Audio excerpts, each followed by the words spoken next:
Assalamualaikum warahmatullahi wabarakatuh. Perkenalkan, nama saya Nisrina Dewi Sabila dari kelas 9B absen 25. Oke, di sini saya akan menjelaskan tentang partikel penyusun benda dan makhluk hidup. Mari kita simak PowerPoint berikut. Apa sajakah partikel yang ada di dalam pupuk sehingga dapat menunjang keberlangsungan hidup tumbuhan? Tahukah Anda, dua atom atau lebih yang bergabung melalui proses kimia akan membentuk molekul. Ikatan antara dua atom dan molekul disebut ikatan kimia.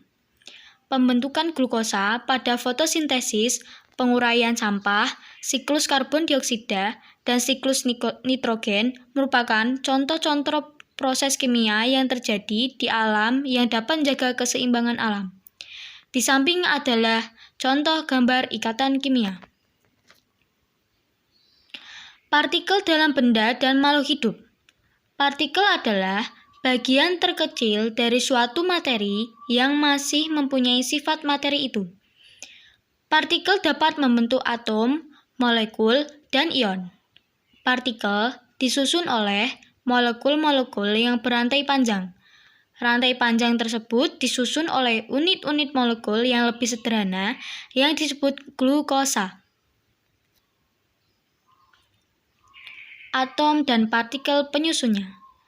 Yang pertama, partikel subatom. Walaupun atom merupakan unit kecil penyusun molekul, materi yang sudah sangat kecil ini ternyata tersusun atas bagian yang lebih kecil lagi yang disebut partikel subatom. Atom tersusun atas partikel-partikel penyusun atom yaitu neutron, proton, dan elektron. Bila jumlah elektron dan jumlah proton dalam atom tidak sama, atom tersebut akan menjadi ion dengan mengalami proses yang disebut ionisasi. Nomor atom dan nomor massa. Nomor atom, jumlah proton, jumlah elektron. Nomor massa, jumlah proton, jumlah neutron. Di atas adalah contoh gambar nomor massa, lambang unsur, nomor atom. A disebut nomor massa, X disebut lambang unsur, dan Z disebut nomor atom. Prinsip pembentukan molekul dan ion. Konfigurasi elektron. Susunan elektron di dalam suatu atom. Elektron bergerak mengelilingi inti atom menurut tingkat energi tertentu yang disebut kulit atom. Di bawah ini merupakan contoh konfigurasi elektron pada atom H atau atom Na dan atom Ci. Ion dan ikatan ion. Ion bermuatan positif secara umum disebut kation. Ion yang bermuatan negatif secara umum disebut anion. Senyawa yang dibentuk dari kation dan anion disebut sebagai senyawa ion. Gaya tarik-menarik antara kation dan anion dalam senyawa disebut ikatan ion. Identifikasi unsur. Warna khas yang dihasilkan oleh unsur-unsur pada keadaan terbakar tersebut dapat digunakan untuk mengetahui keberadaan suatu unsur dalam suatu materi secara kualitatif. Prinsip tersebut digunakan oleh ilmuwan untuk mengidentifikasi suatu unsur secara kualitatif dalam suatu bahan dan disebut sebagai uji nyala. Berikut di atas adalah contoh gambarnya. Sifat zat hubungannya dengan partikel penyusun dan strukturnya. Grafit merupakan suatu bentuk kristal dari unsur karbon atau C. Intan merupakan salah satu kristal yang indah dan sangat berharga. Grafit dan intan tersusun dari unsur yang sama yaitu karbon. Perbedaan sifat zat disebabkan oleh perbedaan jumlah dan jenis atom penyusun zat. Selain itu, disebabkan oleh perbedaan ikatan struktur atom atau molekul-molekul penyusunnya. Yang pertama, sifat fisika. Sifat yang dapat diamati tanpa mengubah ciri-ciri dan komposisi suatu zat. Sifat fisika tidak berhubungan dengan pembentukan zat baru.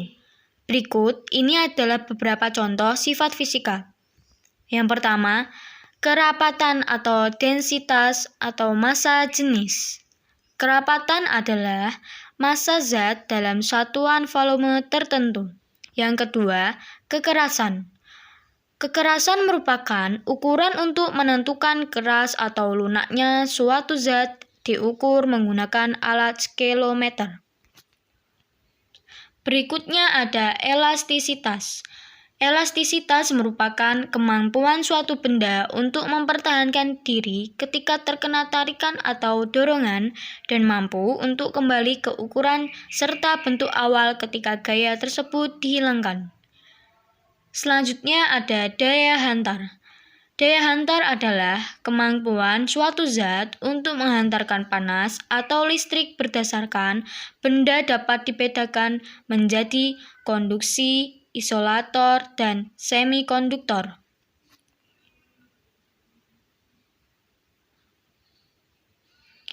Selanjutnya ada kemagnetan. Kemagnetan kemampuan suatu zat untuk dapat dipengaruhi oleh medan magnet disebut dengan sifat kemagnetan. Sifat kemagnetan dapat dibagi menjadi 3. Yang pertama, ferromagnetik, kedua, paramagnetik, dan ketiga, diamagnetik. Viskositas atau kekentalan.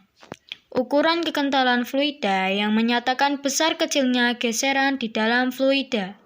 Di dalam zat cair, viskositas dihasilkan oleh gaya kohesi antara molekul-molekul zat cair.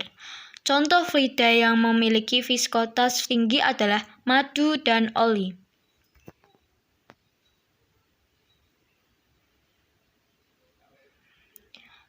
Dan yang selanjutnya ada titik didih.